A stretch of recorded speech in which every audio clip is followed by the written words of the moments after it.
იმისთვის რომ მიიღოთ ის, რაც ძალიან გინდათ, მთელი გულით, მთელი არსებით და რისკენაც ისწრაფვით, პირველ რიგში საჭიროა საკუთარი თავი დაარწმუნოთ ამ ყველაფერში, რომ ამ ყველაფერს თქვენ მიიღებთ და ეს ყველაფერი გახდება მალე თქვენი. ამაზეა საუბარი ყველა წიგნში, ყველგან, აბსოლუტურად. რეალობის ტრანსფორმაციაში, ყველა წიგნებში, ამაზეა საუბარი თავად ბიბლიაში. თქვენი რწმენი სამეფრო მოგეცემათ. თუ თქვენ გჯერათ იმის, რაც ჯერ არ გინახიათ, რასაც ჯერ არ მიგიღწევიათ და გჯერათ, რომ ის აუცილებლად თქვენი გახდება. სცადეთ დღესვე, პირველივე ნაბიჯებით, დაიწყოთ თვით შექმნებით იმითი, რომ ეს აუცილებლად თქვენი გახდება, თუნდაც ძალიან მცირედი, მიზერული ნაბიჯები იყოს, ეს ყველაფერი იმ მიზნისკენ, რა მიზანით და რა ნაბიჯებიც შემდგომ საბოლოო ჯამში მიგიყვანთ იქ, რისკენაც ისწრაფვით, რაც გინდათ მთელი გულით და არსებით.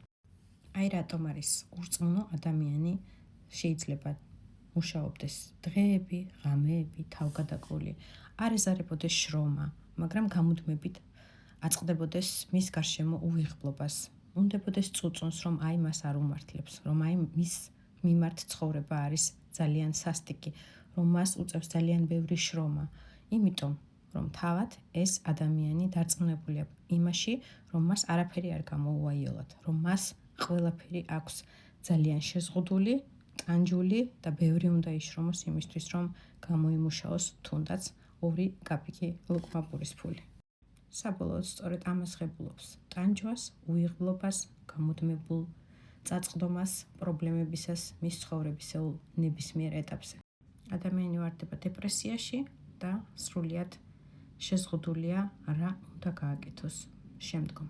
იმიტომ რომ მას ამის ჯერა მიიღებთ თქვენი რწმენის სამეფრო.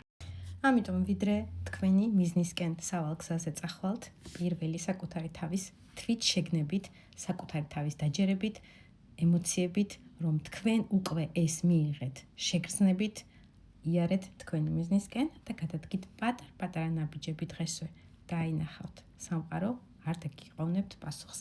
ამ ყველაფერს საბოლოო ჯამში მიყავხართ იქეთკენ, რომ თქვენი ოცნება და მიზანი რეალობა ხდება. წარმატებები.